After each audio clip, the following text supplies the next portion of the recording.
আজকে বানাতে চলেছি একদমই হেলদি টেস্টি একটা ব্রেকফাস্ট, যার কারণে দেখো ওটস নিয়ে নিয়েছি।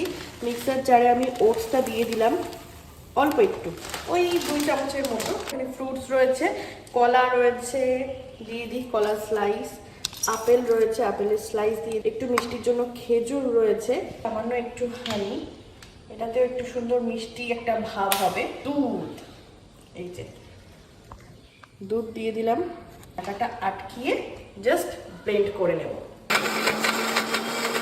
দুধটা কম হয়ে গিয়েছিল, আমি আবারও দুধ দিচ্ছি। একেবারে দিলে কি হয় বলতো, ছিটকে যাওয়ার একটা ভয় থাকে। ব্লেন্ডিং কমপ্লিট, আর আমাদের ওটস অ্যাপেল বানানা স্মুদি একদম কিন্তু রেডি হয়ে গিয়েছে। তো চলো এবারে ঢেলে নিই এটাকে। দেখো কতটা সুন্দর একদম মানে মিহি পেস্ট হয়েছে। এবার একটু সুন্দর করে ডেকোরেশন করে দিচ্ছি পাকা কলাটা দিয়ে।